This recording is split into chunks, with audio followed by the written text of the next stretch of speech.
नमस्कार दोस्तों, मैं राजेश सरल आपके अपने YouTube चैनल यूनिक सरल गणित पर आप सभी का बहुत बहुत स्वागत करता हूं। तो दोस्तों, हम पढ़ रहे थे लघुत्तम समापवर्ती एवं महत्तम समापवर्तक LCM एंड HCF, जिसमें HCF की एक आज नई विधि पढ़ेंगे जिसको कहते हैं निम्नतम अंतर विधि। तो ये विधि क्या होती है दोस्तों?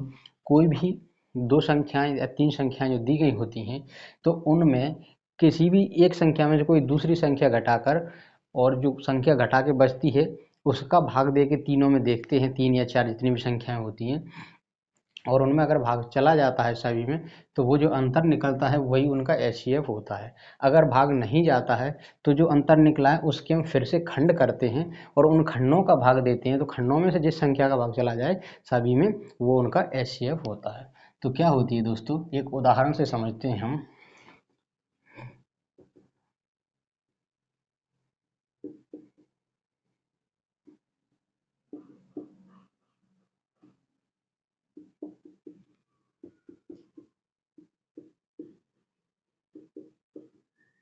देखिए दोस्तों, ये तीन संख्याएं दी गई, 156, 180 तथा 252 का HCF ज्ञात कीजिए। ज्ञात तो हम किसी भी तरीके से कर सकते हैं, गुणनखंड विधि से कर सकते हैं, उत्तर भाग विधि से कर सकते हैं, लेकिन अभी हम कौन सी विधि लगाएंगे? निम्नतम अंतर विधि। तो ये विधि क्या होती है दोस्तों?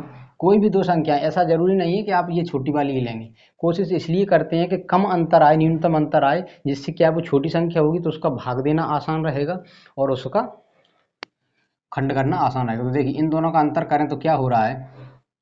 10 में से 6 गया, घटा लीजिए। 180 में से 156 घटा लीजिए, 10 में से 6 गया 4 और 7 में से 5 गया 2, 24 आया। ऐसे इनका भी घटा लीजिए। फिर मैं दोनों से करके बता दूंगा कि कोई भी डिफरेंस नहीं आता है, चाहे इनमें चाहे छोटी संख्या का दें चाहे जो बड़ा अंतर निकले उससे भाग दें। बस ये है कि छोटी संख्या लेने से फ़ायदा ये हो जाता है कि कम कैलकुलेशन करनी पड़ती है, खंड आसानी से हो जाते हैं, भाग आसानी से दे सकते हैं।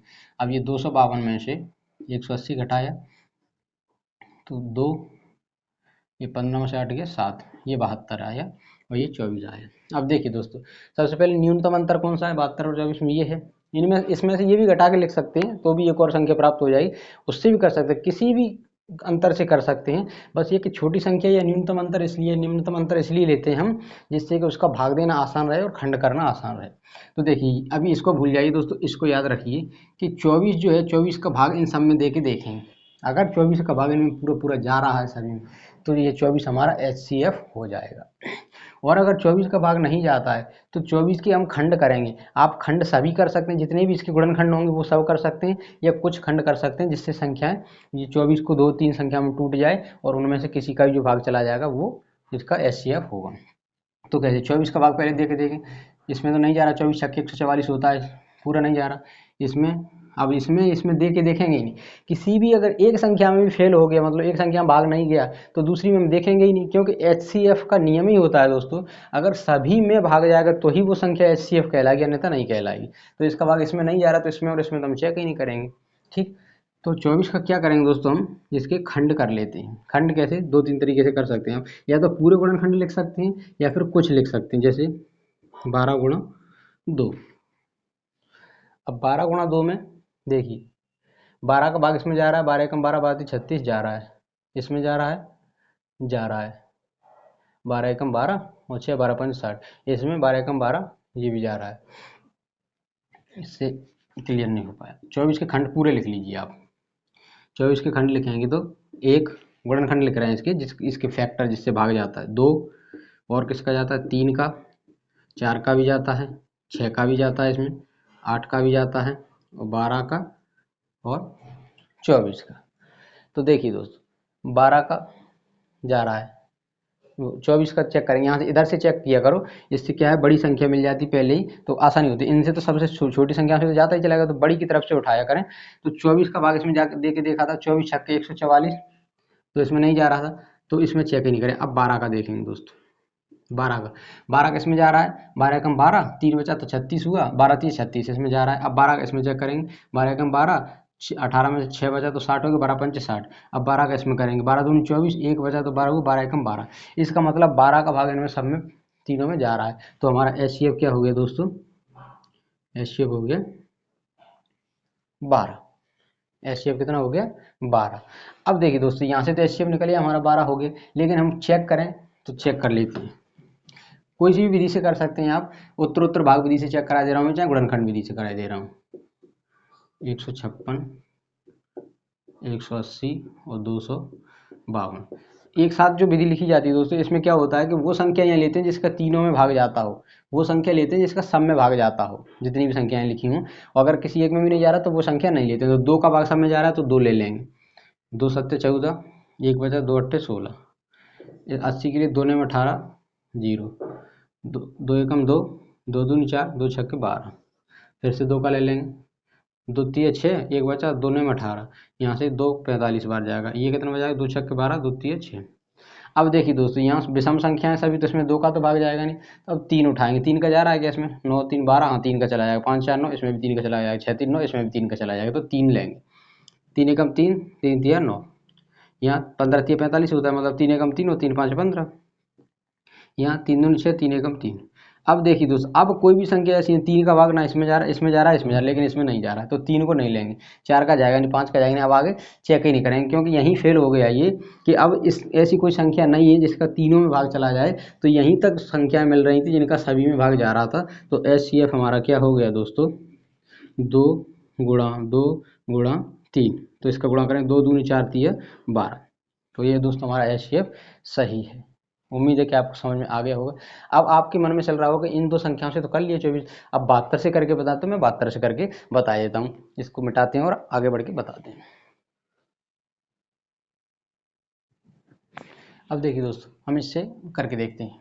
72 है तो 72 के हम गुणनखंड लिख लेंगे, 1 2 3, 3 से भाग जाता है ना 72 में, 4 से भी जाता है, 5 से नहीं जाता, 6 से जाता है, 12 6 72, फिर 7 8 से जाता है, फिर 9 से जाता है, 10 11 12 से जाता है, फिर 13 से नहीं जाएगा, 14 15 16 17 18 से जाएगा, 18 चौक 72, 20 21 22 23 24 से जाएगा, फिर 24 के बाद सीधा जाएगा 36, 36 के बाद 72 से। कोई संख्या छूट तो नहीं, देख लेते हैं, 2 3 4 6 का जाएगा, 6 12 72, 8 9 72, 9 8 72, 12 6 72, 18 चौक 72, 24 3 72, 36 दूनी 72 और 72 एकम 72, ये इसके खंड हुए दोस्तों। तो हम सबसे पहले देखेंगे इन सभी में क्या 72 का भाग जा रहा है, नहीं जा रहा, 72 दूनी 144 होता है, ये 156, इसमें शेष बच रहा है। अब इसमें नहीं जा रहा तो इसमें तो हम चेक ही नहीं करेंगे, ठीक। तो 72 के फिर हमने किए खंड, खंड कर लिए, तो 72 से नहीं जा रहा। अब 72 से छोटी संख्या कौन सी इसके खंड में, 36, 36 का भाग देखे देंगे, 36 तिया 108, 36 चौक 144, नहीं जा रहा तो 36 का, इसमें नहीं जा रहा तो इनमें किसी में चेक ही नहीं करेंगे। अब आगे संख्या देखेंगे 24, 24 का जा रहा है क्या, 24 छक्के 144, नहीं जा रहा, इसमें फिर चेक ही नहीं करेंगे। अब 18 का चेक करेंगे, 18 अट्ठे 144, ये 156 है तो नहीं जा रहा। अब 12 का चेक करेंगे, 12 एकम 12, 3 बचा, 12 3 36, 12 एकम 12, 6 बचा, 12 5 60, 12 दूनी 24, 1 12, 12 एकम 12।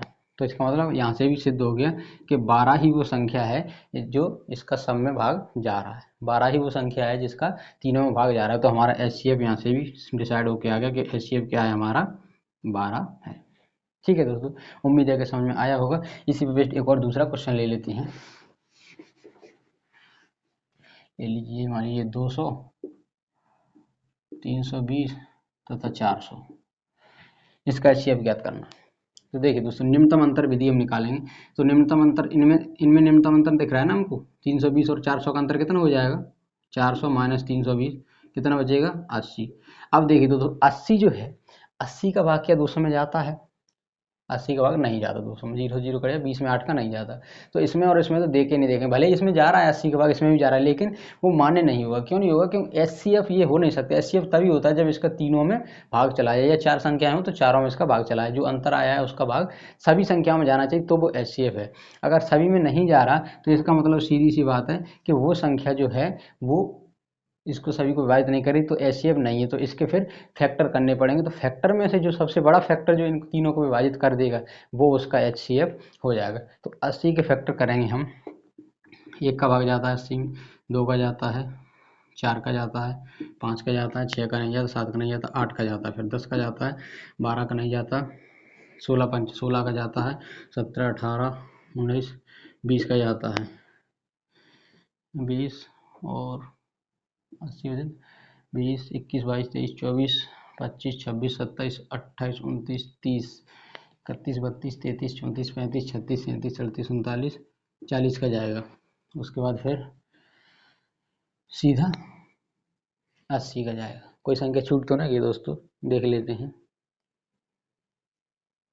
320 में 400 में से 320 घटाया था तो 80 आया था। 1 का, 2 का, 4 का, 5 का, 8 दाम 80, 10 8 80, 16 पंचे 80, 13 14 20 चौक 80, 40 दूनी 80 और 80 एकम 80। ये इसके फैक्टर हुए दोस्तों। तो सबसे पहले 80 का तो हम चेक कर ही चुके हैं, तो 80 का तो अब चेक करेंगे ही नहीं कि 80 का तो भागने में जा ही नहीं रहा। अब 40 का चेक करेंगे दोस्तों। 40 का क्या जा रहा है इसमें, 40 पंचे 200, हाँ इसमें तो जा रहा है। अब इसमें 40 दाम 400, 4 8 32, इसमें भी जा रहा है, इसमें भी जा रहा है 4 8 32, ठीक। इसमें 40 दाम 400, तो इसका मतलब 40 का भाग चला गया दोस्तों। तो हमारा तो HCF क्या हो गया 40, HCF क्या हो गया हमारा 40 हो गया, क्योंकि 40 का भाग 40 ऐसी संख्या इनमें मिल गई जो इसमें तीनों में भाग जा रहा है। अब हम देख इसका निकाल के देख लेते हैं दोस्तों कि 40 क्या सच में है गुणनखंड विधि से या सामान्य विधि का, जिससे देख लेते हैं। देखो 2 का 100 बार चला जाएगा। यहाँ वही संख्या लेते हैं जिसका सब में भाग जाता हो। 2 एकम 2, 2 छक्के 12 0, ये 2 दूनी 4, 200 हो गए। फिर से 2 का देंगे तो ये 50, ये हो जाएगा 2 8 16 80, ये हो जाएगा 100। फिर से 2 का देखेंगे 2 25 और ये हो जाएगा 2 40, 2 का 50। अब देखिए दोस्तों इसमें अब 2 का नहीं जाएगा, क्यों नहीं जाएगा, यहाँ 25 आ गए। और यहाँ वही संख्या लेते हैं जिसका भाग सभी में जाता हो। HCF के लिए क्या करते हैं, वो संख्या लेते हैं जिसका भाग सभी में जाता हो। LCM के लिए चाहे भले 1 में जा रहा हो, चाहे 2 में जा रहा हो, चाहे 3 में जा रहा हो, LCM के लिए सभी लेते हैं। लेकिन HCF में वो संख्या यहाँ लिए जाती है जिसका सभी में भाग जाता हो। तो 2 का नहीं जा रहा। 3 का जाएगा क्या, 3 का इसमें नहीं जा रहा, इसमें नहीं जा रहा। तो अब 4 का तो इसमें जाएगा नहीं, 5 का लेंगे सीधा। तो 5 का 5 5 25, 5 8 40, 5 दाम 50। अब देखिए दोस्तों अब कोई संख्या ऐसी नहीं मिल रही कि जिसका भाग सब में जाता हो। ना 5 का जा रहा सब में, ना 6 का, ना 7 का, 8 का, ना 9 का, 10 का, सब में नहीं जा रहा। तो अब चेक नहीं, 10 से बड़ी तो यहाँ कोई संख्या नहीं, तो 10 से बड़ी तो चेक कर ही नहीं सकती है। तो हमारा HCF क्या हुआ दोस्तों, HCF होता है हमारी इन संख्याओं का गुणा, 2 गुणा 2 गुणा 2 गुणा 5, 2 2 2 और 5, 2 दूनी 4, 4 दूनी 8, 8 पंचे 40। तो यहाँ से भी दोस्तों हमारा सिद्ध हो गया कि इसका HCF हमारा कितना हुआ 40। उम्मीद है दोस्तों कि आपको विधि अच्छी लगी होगी, समझ में आई होगी। अभी आपको भले ही ये विधि लॉन्ग लग रही हो, लेकिन बड़ी बड़ी संख्या आएंगी तो उनका अंतर निकाल के बहुत ही चुटकियों में, कई बड़ी बड़ी संख्या होती हैं 1000 में होती है, 4000 में, 3000 ऐसी संख्या है, तो उनमें न्यूनतम अंतर निकलेगा, उसका तुरंत आप निकाल के और डायरेक्ट भाग चला जाएगा या फिर ऐसे फैक्टर करके तुरंत भाग चला जाएगा। तो HCF बहुत आसानी से हो जाएगा। उम्मीद है कि आपको समझ में आया होगा। अब हम पढ़ते हैं इस प्रकार की संख्याएं जो AQ, B स्क्वायर, CD 4, ऐसी जो संख्या होती हैं इनके LCM और HCF कैसे निकालते हैं, इनको हम पढ़ते हैं आगे की कड़ी में।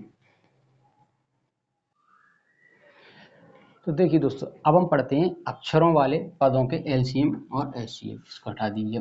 कैसे, जैसे मान लीजिए कोई एक एग्जाम्पल क्या व्यंजक दिया हुआ है, A square AQ, B square C A BQ, C square ABC square D और BCDQ, ये दिए गए हैं आपको। इनका HCF ज्ञात करना है। HCF तथा LCM ज्ञात कीजिए। तो देखिए दोस्तों LCM और HCF हमें ज्ञात करना है। तो सबसे पहले हम LCM देखेंगे। LCM के लिए दोस्तों मैंने एक लाइन बताई थी कि LCM क्या चीज़ होती है, ऐसी संख्या या ऐसा गुणनखंड या ऐसा फैक्टर जो किसी में भी आए, चाहे चारों में भले ही ना हो, किसी एक में भी हो तब भी उसको लेते हैं, किसी 2 में हो तब भी उसको लेते हैं, 3 में हो तब भी लेते हैं, 4 में हो तब भी लेते हैं। भले ही 4 में ना हो, किसी एक में भी हो तब भी उसको लिया जाएगा, उसको छोड़ा नहीं जाएगा। तो LCM क्या होता है, किसी में भी आए और सबसे अधिकतम घात लाए। तो किसी में भी हो, कोई भी गुणनखंड उसको हो, और लेंगे कौन सा वाला, जो सबसे ज़्यादा घात होगी। जैसे ए, यहाँ AQ है, यहाँ ए सिंगल है, यहाँ भी A है, यहाँ A है ही नहीं, तो A लेंगे जरूर, भले ही इसमें A नहीं है तब भी A लेंगे। तो A कौन सा वाला लेंगे, जो सबसे ज़्यादा घात वाला होगा। सबसे ज़्यादा घात वाला A की घात 3 है तो ये लेंगे, ठीक। ऐसे B को, इनमें 4 ही तो अक्षर दिख रहे हैं, ABC ABC ABCD BCD, मतलब ABCD 4 की कहानी चल रही तो 4 अक्षर लिए जाएंगे। तो सबसे पहले हम लिख लेंगे A B C और D। अक्षर तो चारों लेने, क्योंकि क्या है एलसीएम का नियम कि किसी में भी आए, चाहे भले इसमें A नहीं है, जैसे इसमें D नहीं है, इसमें भी D नहीं है, तो क्या हुआ, हम कहीं भी तो आया है ना, किसी भी पद में तो आया है, तो सभी को लेना है। तो ABCD ले लिए, और लेने कौन से वाले हैं, जिन पे सबसे ज्यादा घात हो वो वाला लेना है। A पे सबसे ज्यादा घात कहाँ है, ये है 3, तो A की घात 3 हो गया। B पे सबसे ज्यादा घात कहाँ है, यहाँ B की घात 2, यहाँ B की घात 3 है, यहाँ B यही नहीं है, तो एक यहाँ B की घात 1 है। तो B की घात सबसे ज्यादा कहाँ है दोस्तों, यहाँ है, तो B की घात 3 वाला लेंगे ये। अब C की बारी आ रही, C ले तो लिया, C में देखेंगे सबसे ज्यादा घात C की कहाँ पर है, यहाँ C की घात 1 है, यहाँ C की घात 2, यहाँ C की घात 2, यहाँ C की घात 1 है। तो C की घात 2 ही ज्यादा है, यहाँ भी 2 है, यहाँ भी 2 है। अगर इनमें से कहीं एक जगह 3 या 4 कहीं होती तो वो लेते, दोनों जगह 2 ही है, तो एक ही बार ले लिया जाएगा C की घात 2। अब D की बारी आई दोस्तों, D के लिए देखेंगे, यहाँ तो D है नहीं है, तो क्या हुआ, यहाँ तो है, यहाँ तो है, तो D जरूर लिया जाएगा, तो ले लिया हमने D। अब D पे घात कौन सी लेनी है दोस्तों, यहाँ D की घात 3 है, यहाँ D की घात 1 है, यहाँ D कहीं है नहीं, यहाँ है नहीं, तो D की घात 3 ज़्यादा है, 1 से तो 3 ज़्यादा है, तो D की घात 3 लिया जाएगा। ये हो गया दोस्तों हमारा LCM। क्या हो गया, LCM। फिर से एक बार समझ लीजिए, LCM क्या होता है दोस्तों, कि सभी पदों में, जरूरी नहीं कि सभी में आए, किसी भी एक पद में आया हो, मतलब जितने भी अक्षर आए हैं उन सबको लेना, चाहे भले एक पद में आया हो, चाहे 2 में, चाहे 3 में, चाहे चारों में, कहीं भी आया हो, और उनमें से लेना कौन सा वाला पद होता है, जिसकी सबसे ज़्यादा जहाँ घात हो। जैसे A की घात 3 है, यहाँ A की घात 1 है, यहाँ A की घात 1 है, तो A की घात 3 वाला लेंगे, तो ले लिए A की घात 3। अब B को उठाएंगे, तो B को देखेंगे सबसे ज़्यादा घात कहाँ है, यहाँ B की घात 2 है, यहाँ 3 है, यहाँ 1 है, यहाँ भी 1 है, तो B की घात 3 सबसे ज़्यादा है, तो ये वाला उठा लेंगे, B की घात 3। ये सभी गुणा में हैं दोस्तों। अब C वाला लेंगे, तो C के लिए सबसे देखेंगे घात कहाँ पर है, यहाँ C की घात 1 है, यहाँ 2 है, यहाँ भी 2 है, यहाँ 1 है, तो C की घात 2 सबसे ज़्यादा है, तो C की घात 2 वाला उठा लिए ये। ऐसे D के लिए देखेंगे, तो D यहाँ तो है नहीं, यहाँ है नहीं, यहाँ है, यहाँ है, तो D में देखेंगे, ले तो लिए D। अब D में घात कौन सी लेना है, जो सबसे ज़्यादा हो, यहाँ D की घात 1 है, यहाँ D की घात 3 है, तो ये अपना हो गया LCM। अब आती है दोस्तों HCF की बारी। HCF में दोस्तों मैंने बताया है कि सभी में आए, सभी पदों में होना चाहिए। HCF क्या होता है, सभी तो कहते हैं कि HCF वो संख्या है जिसका सब में भाग जाए, तो यहाँ सब में होगा तभी तो उसका भाग जा पाएगा सब में। तो HCF क्या है कि सब में आना चाहिए, ऐसा पद लिया जाता है या ऐसा अक्षर लिया जाएगा जो सभी में होना चाहिए, और घात कौन सी लेनी है, सबसे कम वाली घात लेनी है। तो सभी में देखना A लें, सबसे पहले एक एक से देखना, बट A यहाँ है, यहाँ है, यहाँ है, लेकिन यहाँ नहीं, तो A को नहीं लेंगे, A को नहीं लेंगे। अब B देखें, B यहाँ है, B यहाँ है, B यहाँ है, B यहाँ भी है, तो B यहाँ ले लेंगे। अब B ले तो लिए दोस्तों, अब B की घात कौन सी लेनी है, जो सबसे कम घात होगी। B की घात यहाँ 2 है, B की घात यहाँ 3 है, B की घात यहाँ 1 है, B की घात यहाँ 1 है, तो B की घात 3 तो लेंगे नहीं, 2 भी नहीं लेंगे। सबसे कम घात कौन सी, B की घात 1, यहाँ और यहाँ दोनों जगह 1 है, तो B अकेला सिंगल आएगा, B की घात 1 मतलब B अकेला ही है। ठीक, अब देखेंगे दोस्तों C इसमें है, C इसमें भी है, C इसमें भी है, C इसमें भी, तो C लिया जाएगा, क्योंकि C चारों पदों में है ना, तो C को लेंगे। अब C में दोस्तों घात कौन सी लेंगे, जो सबसे कम घात होगी C पर। यहाँ C की घात 1 है, यहाँ C की घात 2 है, यहाँ C की घात 2 है, यहाँ भी C की घात 1 है, तो ये 2 है, ये तो ज़्यादा है, तो C की घात 1 वाला ले लेंगे, तो C अकेला C रहेगा। अब D देखेंगे दोस्तों, D इसमें है क्या, नहीं है, D इसमें है, नहीं है, इसमें है, D को नहीं लेंगे क्योंकि सभी में नहीं है। तो क्या लेंगे, जो पद सब में होता होगा, जो पद सब में हो वो होता है HCF, और सबसे कम घात वाला हो। सभी में B और C मिल रहा था, सब में BC BC BC BC, देखिए BC BC BC और BC। इसके अलावा कोई संख्या है, देखना A यहाँ है, तो यहाँ है, लेकिन यहाँ है, यहाँ भी, यहाँ नहीं है। ऐसे D यहाँ नहीं है, यहाँ नहीं है, यहाँ और यहाँ है। कौन सा लेना होता है दोस्तों, HCF के लिए कौन सा लेना होता है, जो सब में होता है वो, और उस पर घात सबसे कम वाली जो होती है वो वाला पद लेते हैं, वो वाला अक्षर लेते हैं। तो B की घात 1, C की घात 1, इसको BC लिख सकते हैं। तो अपने इस जो ये पद दिए गए हैं 4 संख्याएं अक्षरों के रूप में, इनका HCF क्या हो जाएगा, BC, और LCM क्या हो जाएगा, A की घात 3, B की घात 3, C की घात 2, D की घात 3। अब देखिए दोस्तों, यहाँ से मैं आपको प्रूफ कराई दे रहा हूँ कि जो कहते हैं कि HCF का मतलब होता है कि ऐसी संख्या जिसमें सबका भाग चला जाए, तो ये LCM है ना, तो इसमें सबका भाग जाना चाहिए, मतलब इनका सबका भाग जाना चाहिए। तो हम एक एक से मैं प्रूफ करा दे रहा हूँ, जिससे आपको सिद्ध हो जाए कि हाँ इनका LCM यही है। अरे ऐसे HCF की मैं सिद्ध कराऊंगा कि इसमें सबका भाग जाना चाहिए, इसका सब में भाग जाना चाहिए, तो होता है HCF। तो पहले LCM, ये LCM हो गया अपना, ठीक है, इसको कहीं और साइड में लिख लेते हैं। HCF क्या हुआ था, बी सी निकला था अपन। ये अभी थोड़ी देर के लिए इसको स्टॉप यहाँ रखते हैं, अभी इसको चेक कर रहे हैं। एलसीएम है ना ये, तो एलसीएम की कंडीशन क्या होती है कि जो संख्याएं दी गई हों उनका सबका भाग जाना चाहिए, वो होता है एलसीएम। तो इसका देखें ए की घात 3, बी की घात 2, सी। देखना दोस्तों जा रहा है कि नहीं, ये कट गया, बी स्क्वायर से बी स्क्वायर कट गया, बी अकेला बचा, सी से सी कट गया, तो क्या बचा, सी डी की घात 3। नीचे कुछ नहीं बचा, पूरा पूरा कट गया, भाग पूरा पूरा चला गया, कुछ नहीं बचा नीचे, मतलब ये सही है। दोबारा फिर अब इससे चेक कर लीजिए, ए की घात 3, बी की घात 3, सी की घात 2, डी की घात 3।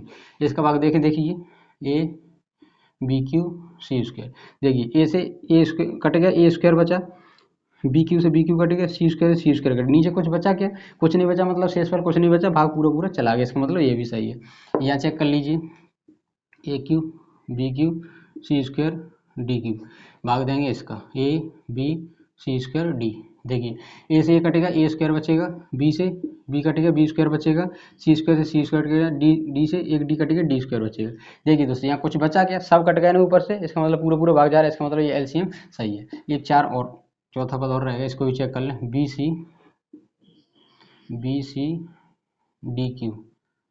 अरे पहले ये तो लिख लीजिए, A cube B cube C square D cube, ये है एलसीएम। इसमें इस पद का 4 चौथे वाले पद का भाग देना है, सी डी क्यू। देखिए दोस्तों बी से बी कट जाएगा, बी स्क्वायर बचेगा, सी से सी कट जाएगा, सी अकेला बचेगा, डी क्यू से डी क्यू कट जाएगा, नीचे कुछ बचा क्या दोस्तों, नहीं बचा, इसका मतलब पूरा पूरा भाग चला गया। तो यहाँ से सिद्ध हो गया आपका कि एलसीएम आपका यही है जो निकाला था, A cube B cube C square D cube, यही एलसीएम है। क्योंकि यहाँ से सिद्ध हो गया कि एलसीएम वही संख्या होती है जिसमें दी गई सभी संख्याओं का भाग चला जाए। तो यहाँ हमने सबका भाग देख ली, सब कट रही है पूरी पूरी, इसका मतलब यही इसका एलसीएम है। अब एचसीएफ क्या होता है दोस्तों, अब एचसीएफ की जांच करेंगे। एचसीएफ वो संख्या होती है जिसका सब में भाग जाना चाहिए, एचसीएफ वो संख्या जिसका सब में भाग जाना चाहिए। तो देखिए ए क्यू बी स्क्वायर सी, ये है एचसीएफ अपना क्या था, बी सी। तो इस बी सी का पूरा भाग जाना चाहिए, तो देखते जाएगा, सी से सी कट गया, बी से एक बी कट गया, तो कितना बचा, ए क्यू बी सी। देखिए हर में कुछ बचा क्या, भाग में नहीं बचा, मतलब पूरा पूरा भाग चला गया, इसका मतलब इसका एचसीएफ ये है। इसके लिए चेक करेंगे a b cube C square, b c लिखेंगे, तो देखिए बी से एक बी कटेगा, बी स्क्वायर बचा, सी से एक सी कटेगा, सी स्क्वायर सी बचा, तो यहाँ से क्या बचा, ए बी स्क्वायर सी, नीचे तो कुछ नहीं बचा, मतलब पूरा पूरा कट गया, इसका मतलब ये इसका एचसीएफ है इनका। अब अगली वाली चेक करेंगे, a B C square d, इसमें बी सी का चेक करेंगे, सी से सी एक कट गया, सी बचा, बी से बी कट गया, नीचे कुछ नहीं बचा, ऊपर क्या बचा, ए बी तो बचा ही नहीं, सी डी। देखिए दोस्तों नीचे कुछ नहीं बचा, इसका मतलब पूरा पूरा भाग जा रहा है इसका, तो ये इसका भी एचसीएफ है, बी सी डी क्यू। इसमें बी सी करेंगे, सी से सी कटेगा, बी से बी कटेगा, बचा डी क्यू, नीचे कुछ नहीं बचा, पूरा पूरा चला गया भाग। तो इसका मतलब यहाँ से दोस्तों सिद्ध हो गया कि इस समीकरण जो है इसका एचसीएफ कितना हुआ, बी सी, और एलसीएम कितना हुआ, A cube B cube C square D cube, ऐसा ही कुछ निकला था वो हुआ। उम्मीद है कि आपको समझ में आया होगा। अब इनके ही साथ में दोस्तों एक संख्या और जोड़ लेते हैं हम और आगे बढ़ते हैं, एक क्वेश्चन कराते हैं इसमें।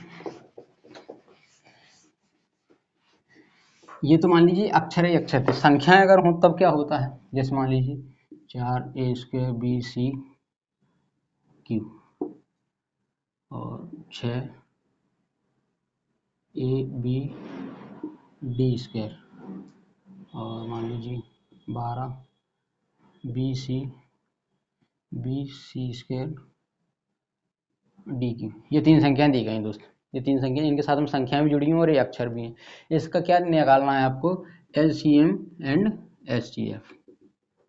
तो एलसीएम दोस्तों क्या निकाला जाता है, एलसीएम मैंने बताया, एलसीएम क्या होता है, जो संख्याएं जो अक्षर दिए गए हैं वो सब में होना चाहिए, वो किसी में भी आ जाए सबको लेंगे। तो ए बी सी या a b d b c d, यहाँ से आपको समझ में आ रहा है कि अक्षर कितने प्रकार के आ रहे हैं, 4 आ रहे हैं, ए आ रहा है, बी आ रहा है, सी आ रहा है और डी आ रहा है। तो ए बी सी डी, ये तो चारों लिख ही लेंगे, ए बी सी डी। अब देखेंगे दोस्तों घात के बारे में, घात एलसीएम में घात कौन सी ली जाती है, जो सबसे ज्यादा घात हो, तो ए की घात,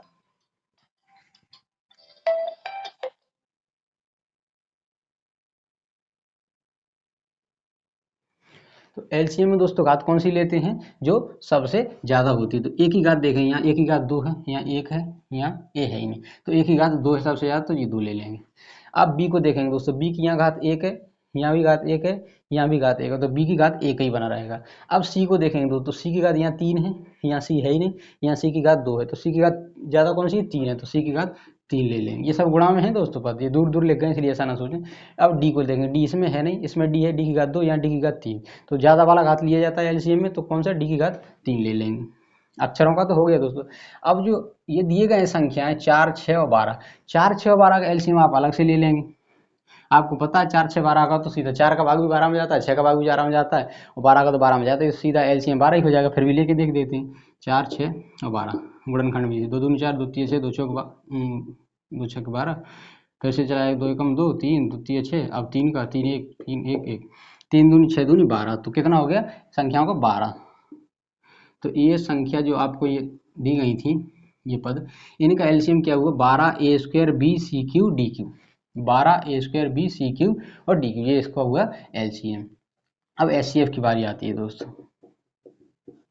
संख्याओं को तो डायरेक्ट संख्याओं की तरह लेते हैं, इन अक्षरों का ही बस ध्यान रखना है आपको कि एलसीएम के लिए सभी अक्षर लिए जाते हैं, चाहे भले एक में आया हो, चाहे 2 में, चाहे 3 में, चाहे 4 में, और एलसीएम जो संख्या है उसका तो संख्या की तरह लिख लेंगे। और एचसीएफ के लिए क्या देखेंगे कि जो पद है वो सब में आना चाहिए, अक्षर जो है वो सब में आए, सब में कॉमन होना चाहिए, और सबसे कम घात वाला लेते हैं, जो सब में कॉमन होगा उनमें से भी लेते कौन सा वाला है, सबसे कम घात वाला। तो एचसीएफ के लिए पहले देखेंगे ए, देखेंगे ए यहाँ है, यहाँ है, यहाँ नहीं है, तो ए नहीं लेंगे, ये नहीं लेंगे। अब बी देखें, बी यहाँ है, बी यहाँ है, बी यहाँ है, तो बी ले लेंगे, ठीक। अब सी देखें, सी यहाँ है, सी यहाँ नहीं है, यहाँ है, तो सी नहीं लेंगे। अब डी देखेंगे, डी यहाँ है क्या, नहीं है, डी यहाँ है, यहाँ है, लेकिन यहाँ नहीं है, तो इसका केवल एचसीएफ क्या हुआ दोस्तों बी। ये अक्षरों का तो हो गया बी, बी पे तो कम घात वाले लेंगे, यहाँ एक घात है, यहाँ एक घात है, यहाँ बी की घात एक ही है, तो बी अकेला ही आएगा। लेकिन एचसीएफ संख्याओं के लिए लेंगे तो 4, 6 और 12। एचसीएफ के लिए क्या करते हैं दोस्तों, किस संख्या का भाग दिया जाए तो सब में जाए तब तक देते हैं जब तक सब में जाता रहे वो संख्या, जैसे 2 का 2 दूनी 4, 2 तिया 6 और 2 छक्के 12। अब देखिए दोस्तों, अब कोई संख्या ऐसी है जिसका सब में भाग जाए, 2 का नहीं जा रहा सब में, 3 का नहीं जा रहा, 4 का नहीं जा रहा, 5 का नहीं जा रहा, 6 का नहीं जा रहा सब में, एक में तो जा रहा है, जैसे 2 का इसमें अकेले में जा रहा है, 3 का इसमें अकेले में जा रहा है, इसमें जा रहा है, 2 का इसमें और इसमें जा रहा है। अब 4 का किसी में भी नहीं जा रहा, 5 का किसी में नहीं जा रहा, 6 का केवल इसमें जा रहा है। तो अब आगे देखिए चेक करेंगे नहीं, क्योंकि एचसीएफ क्या होता है दोस्तों, सब में भाग चला जाना चाहिए। तो एचसीएफ इसका कितना हुआ 2, तो इसके लग जाएगा 2। तो ये जो इतना बड़ी ये संख्याएं लिखी हुई हैं इनका एचसीएफ क्या होगा केवल 2b, इसी को 2b कह सकते हैं। बाकी भले ही आपको इतनी भारी भरकम दिख रही है, इसका एचसीएफ यही होगा। क्यों होगा, क्योंकि ए इसलिए नहीं यहाँ आएगा कोई भी, क्योंकि ए सब में यहाँ नहीं है, ऐसे बी अकेला आएगा। सी क्यों नहीं आएगा, सी यहाँ तो है लेकिन यहाँ सी नहीं है। डी क्यों नहीं आएगा, डी यहाँ नहीं है, यहाँ है बस। सब एचसीएफ में तो वही पद लिया जाता है जो सब में आता है, और लिया कौन सा जाता है जिसपे सबसे न्यूनतम घात, सबसे कम घात होती है, उस पद को लिया जाता है। तो आज की क्लास दोस्तों यहीं पर रखते हैं। उम्मीद है कि ये क्लास आपको समझ में आई होगी। आज हमने पढ़ा है न्यूनतम या निम्नतम अंतर विधि से एचसीएफ ज्ञात करना, और ये जो अक्षर वाले संख्याओं वाले जो होती हैं पद, उनका एलसीएम और एचसीएफ कैसे ज्ञात करते हैं इसके बारे में पढ़ा। उम्मीद है कि आपको समझ में आया होगा। आप अपनी राय कमेंट बॉक्स में दे सकते हैं, आपको कैसी लग रही है क्लास। अगर आपको क्लास अच्छी लग रही है तो आप दोस्तों में शेयर कर सकते हैं। चैनल पर बने रहने के लिए सभी का बहुत बहुत स्वागत और धन्यवाद। मिलते हैं किसी अगली क्लास में।